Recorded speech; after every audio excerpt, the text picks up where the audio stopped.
buenas tardes.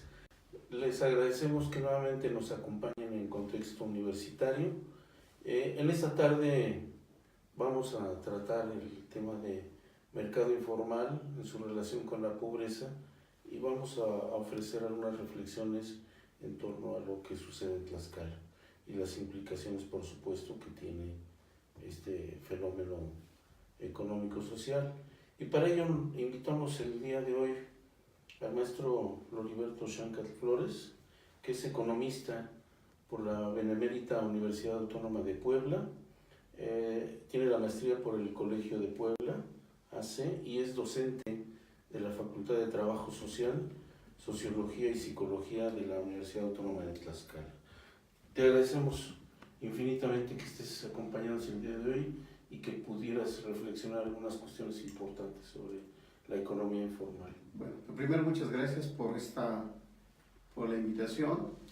El tema es muy sugerente y bien vale la pena reflexionar, porque muchos eventos de carácter económico y de carácter social todavía siguen vigentes. Pero para entrar en materia, este concepto de economía informal, o se le conoce también como informalidad, se empezó a usar en la discusión en 1972 en el informe de la Organización Internacional de Trabajo que se celebró en Kenia. Y a partir de ese informe se acuñó el concepto primero de sector, como sector informal, pero en la discusión se quedó finalmente un acuerdo de la economía informal, ¿no? Aparte de la Organización Internacional del Trabajo, hay toda una serie de teóricos de la economía que venían trabajando sobre este concepto, y ya para América Latina en los 80, pero sobre todo en los 90, el programa del empleo en América Latina, PREALC, ¿no? Que es una subsidiaria de la Organización Internacional del Trabajo, entraron en el terreno de la discusión y la reflexión sobre el concepto de la economía informal. Y en esa época hay un libro muy bonito que se llama El otro sendero, de Hernández de Soto, y él desde América Latina ya empezaba a reflexionar sobre el tema de la economía informal. Pero en el terreno de los hechos, ¿cómo entendemos este asunto de la economía informal, ¿no? Bueno, fundamentalmente se traduce en observar trabajadores pobres, ¿no? Porque gran parte de la actividad laboral y económica donde ellos desempeñan este tipo de trabajos, bueno, son unidades productivas muy pequeñas, ¿no? Muchas de ellas son empresas familiares, ¿no? Pero también otra característica donde se ocupa este tipo de empleo, carecen de tecnología, ¿no? Muchas veces la actividad económica o productiva es muy simple, ¿no? Y fundamentalmente la economía formal se la podemos encontrar en el trabajo familiar, ¿no? Podemos ver en Tlaxcala de talleres de costura, talleres mecánicos, hojalateros, carpinteros, que son parte de esta discusión, que forma parte de este terreno del trabajo familiar, pero también parte de la economía informal, ¿no? Y también se dice en la discusión que la informalidad es un trabajo por cuenta propia, ¿no? Por ejemplo, en los años 70, 80, pero sobre todo en los 90 en Tlaxcala hubo un avance muy importante de los talleres de costura. Y entonces muchos de ellos tienen que ver con eso del trabajo por cuenta propia, porque ellos compran la máquina, ellos pagan sí, el consumo de la energía eléctrica, ¿no? Y entonces en ese sentido aparece como el trabajo por cuenta propia. ¿Y la misma familia? La misma familia, sí, la mano de obra es familiar, no hay salario, por ejemplo, ¿no? No hay otra forma, no hay sistema de seguridad social, ¿no? Y en esa discusión se dice que más allá de la falta de la misma economía real o formal para algunos, ha sido incapaz de crear los empleos suficientes para la población. Entonces la gente tiene que buscar estrategias, ¿no?, de cómo sobrevivir, y ellos, esa es la única forma, ¿no?, de que las familias se encuentran de trabajo por cuenta propia. Y en ese sentido también hay una discusión muy amplia, yo diría, porque dicen los estudiosos que es una forma de estrategia del capital. Es decir, ¿en qué sentido? Si las empresas contratan mano de obra de manera formal a través del contrato colectivo, pues están sujetos a ciertos derechos como la seguridad social, primas vacacionales, ¿no? Y en ese sentido, si las empresas trasladan sus estrategias de producción y no contrato de mano de obra, pues se los trasladan a las familias, ¿no? Porque ellos asumen los costos, ¿no?, y la empresa no. Y entonces creo que por ahí va gran parte de la discusión, de la reflexión. Otra parte de cómo podemos encontrar y entender este fenómeno son a través de los vendedores ambulantes, ¿no? Pues bueno, el que lustra el calzado, ¿no?, el famoso viene, ¿no? Entonces son formas de cómo ellos se van ocupando, y para muchos teóricos, por ejemplo, sociólogos sostienen que son estrategias de vida o de estrategias de sobrevivencia, ¿no?, porque no encuentran otra forma para encontrar, la forma de encontrar para satisfacer sus propias necesidades, ¿no? Sí, en efecto, tenemos una diversidad de perspectivas. Yo creo que depende mucho del tipo de economía por entidad. Sí. Tú pones el ejemplo de Tlaxcala, en donde los talleres familiares en otro momento fueron el soporte, fueron la base fundamental de la economía informal. Pero esta tiene toda en la actualidad yo creo que se ha transformado radicalmente, porque finalmente muchos consideran, y si esto lo trasladamos a otros ámbitos, muchos lo consideran la economía informal como un mecanismo provisional, es decir, no definitivo. Están pensando, bueno, mientras consigo otra cosa, pues yo creo que le pudiera entrar a la economía informal. E inclusive, no sé si quepa dentro de este ámbito, en las universidades y en las escuelas particulares, y me refiero a las universidades igualmente públicas, ¿no? Se está contratando a docentes por hora clase, no se les paga el año completo, cuando hay vacaciones no perciben salarios, no tienen prestaciones, no tienen seguridad social. Entonces cabe dentro de este ámbito, porque entonces pareciera que la economía informal bajo esta perspectiva es un fenómeno mucho más amplio de lo que consideramos. Y ahorita vamos a dar algunos elementos que nos permitan situar la economía informal y en primer lugar considerar que la economía informal no es el comercio callejero. No se reduce a eso, ¿no? Entonces, a mí se me hace un problema mucho más amplio de lo que pareciera, porque las estrategias son diversas y van desde una tiendita en donde algunas jovencitos atienden, pero no perciben un salario. Entonces hay diferentes modalidades. No sé cómo percibas tú esto, pero yo creo, insisto, en que es un fenómeno mucho más amplio de lo que parece. Los orígenes de este fenómeno de la economía informal tiene que ver con las crisis económicas, otro tiene que ver con el abandono de la inversión en el campo mexicano, y entonces este fenómeno hizo que la población joven o las personas que no encontraban desarrollar alguna actividad productiva en el campo empezaron a migrar, como es el caso de Tlaxcala en los años 60, ¿no? Sí. Emigraron a una ciudad tan grande como la Ciudad de México, ¿no? Y entonces de ahí que se dice que el fenómeno de la economía informal es un fenómeno que nace en el medio urbano, ¿no? Sí. Porque hay salidas masivas de fuerza laboral que se incorpora o llega a la ciudad, pero con el imaginario de encontrar un trabajo formal, ¿no? Pero cuando se llega a la ciudad, muchos de los que pensaban trabajar en el trabajo, en la economía informal, se dan cuenta que no necesariamente lo van a ocupar, ¿no?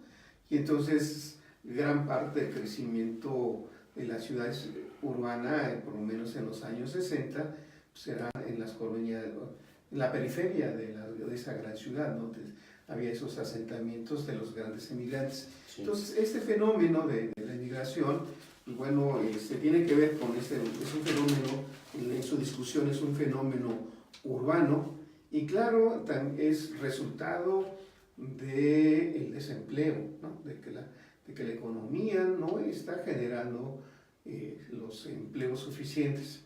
Un poquito más al inicio de este siglo, por ahí en el año 2000, en plena campaña, pues el candidato de Acción Nacional sostenía que él iba a crear 1,5 millones de empleos al año, pero no contaba en su momento, el primer año de gobierno, vino la crisis. Resultado, esa crisis que nos vino ya de la crisis económica norteamericana, y entonces, como se verá, dejó mucha gente fuera del mercado laboral sin ocuparse. Entonces, hay fenómenos económicos que van alimentando, como tú muy bien dices, son formas o estrategias que buscan las familias y las personas para sobrevivir, porque no la van a encontrar en la economía formal, ¿no? E inclusive si a esto le agregamos la necesidad, porque se crean empleos, pero ¿en qué condiciones se están creando los empleos? Yo creo que en la actualidad la gran cantidad de las familias necesitan tener mínimo a veces 2 empleos para poder solventar los gastos. Es decir, no solamente es la economía informal por la economía informal, sino que la creación de empleos, los 3 millones que por ejemplo presumió Peña Nieto, pues se hizo una radiografía y un gran número eran empleos que se generaban en el sector comercio, o en servicios, pero que no alcanzaban los mínimos de bienestar.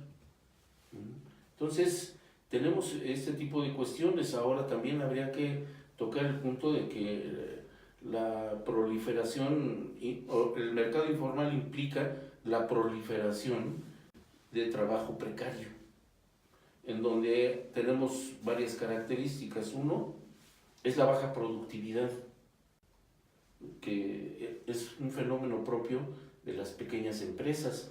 Por otra parte, no tienen o carecen o tienen un nulo capital que les permita el subsistir, el sobrevivir en condiciones formales. La calificación de la mano de obra, por supuesto que es muy baja, y se ven obligados a contratar a este tipo de personas sin una calificación adecuada. Por otra parte, son trabajos en donde no existen prestaciones, son trabajos en donde no hay seguridad social. Entonces, todo esto nos va llevando a considerar que el trabajo informal tiene también sus implicaciones más allá de esto. Sí son estrategias, sí son recursos que genera la gente, sí son estrategias provisionales, pero que a la vez se convierten ya en trabajos mucho más formales.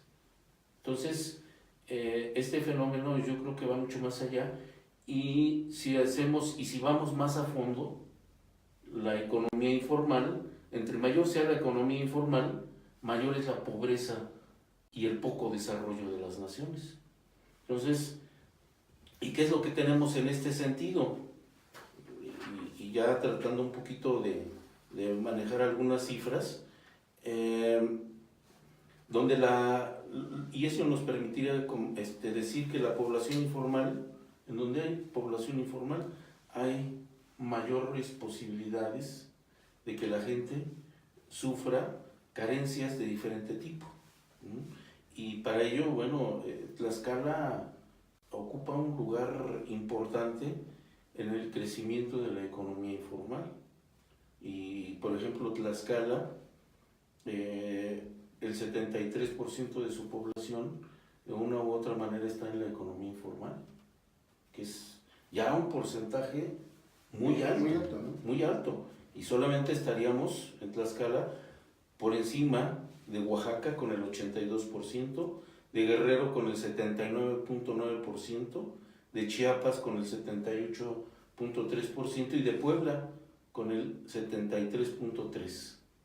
Es decir, ¿qué entidades están por encima de nosotros en términos de crecimiento de economía informal? Pues estas entidades: Oaxaca, Guerrero, Chiapas y Puebla. Entonces, yo no sé si esto, si lo contrastamos con el crecimiento de la pobreza, pues nos va a dar cifras que realmente son escandalosas. Sí, yo creo que hay otros elementos que bien pueden incorporarse con esta reflexión que haces, y es precisamente los salarios, ¿no?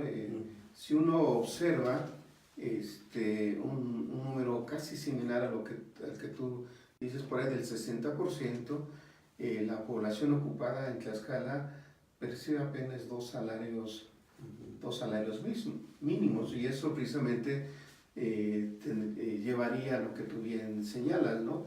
Las formas de vida o las condiciones de vida de ellos pues, están en una situación de carencia, de pobreza, ¿no? Que apenas les alcanza para los niveles de subsistencia, y como bien decías en un momento, pues por eso la gente tiene que buscar uno, dos o tres, hasta a veces tres jornadas, tres empleos para poder cumplir pues ya con la canasta básica, ¿no? Entonces eso tiene que ver con otro elemento más allá de los salarios, el comportamiento de Tlaxcala, por ejemplo, el año pasado mostraba una tasa de desocupación del 3.5%, que también preguntaríamos qué hace la gente, ¿no? Si no busca y no encuentra empleo, es decir, puede ser no muy alto la tasa, pero la pregunta es qué hacen las personas, ¿no? Con un ingreso que no obtiene porque no cuentan con un empleo formal, pues ni siquiera el asunto de la actividad informal, ¿no? Y entonces, creo que esos datos más o menos empatan con el comportamiento a nivel nacional. En el primer trimestre, estamos hablando de hace un año, el primer trimestre del 2018, en México había aproximadamente 3 millones de personas en la informalidad, es decir, el 56.7% de la población ocupada, y este dato lo podemos encontrar en INEGI, no es un asunto, sí, claro. uno lo puede decir si no es un dato que publica el INEGI, ¿no? Sí, claro, y bueno, y un poquito para reforzar esta relación economía informal con pobreza, tenemos datos de que en México, de cada 10 jóvenes, 4 se encuentran en situación de pobreza. Es decir, de manera muy importante, y sobre todo porque los jóvenes son quienes se pretenden o se quieren integrar al mercado de trabajo.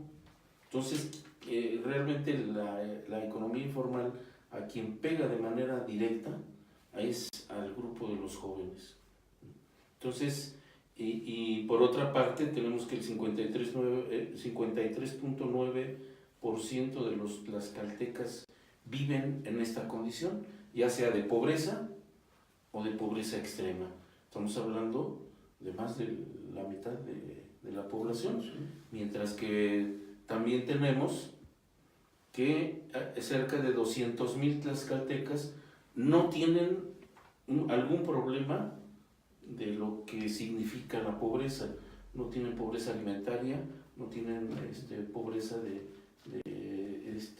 vivienda, entre algunas otras dimensiones que se manejan. Entonces tenemos que más de la mitad de los tlaxcaltecas viven en pobreza o pobreza extrema, y cerca de 200,000 no tienen problemas de esta naturaleza. Entonces los extremos son abismales en la entidad, y eso nos da para una reflexión mucho más profunda sobre, bueno, cuál sería el comportamiento del fenómeno de la pobreza en Tlaxcala, aparte de la economía informal. Y este último, la pregunta que hace, que me parece muy importante, has dado o has señalado sobre el asunto que recae más en los jóvenes. Uno pensaría, ¿qué pasaría para el 2050? Si de por sí en aquellos que tienen algún tipo de actividad en la economía informal, y como bien decías, los salarios son muy precarios, son muy bajos, no forman parte del sistema de seguridad social, y entonces uno estaría pensando que para el 2050 este tipo de población cargaría o estaría en condiciones, como bien dices, de pobreza. Entonces tendríamos ver población de los años con edad de 50, 60 años que vivirían en condiciones de pobreza porque los trabajos en economía informal, los salarios, como bien señalaban, los salarios son muy bajos, no les alcanza para borrarlo. O sea, aunque a ellos a lo mejor les gustaría parte de su ingreso lo destinaran al ahorro, pero no les alcanza, y entonces sus condiciones de vida para los próximos años sí sería una situación muy, muy penoso, porque como bien dices, pues estarían en condiciones de pobreza. Claro, y destacando algunos otros elementos, 53.9 de tlaxcaltecas en condición de pobreza, tenemos algunos elementos que pudieran reforzar esta parte.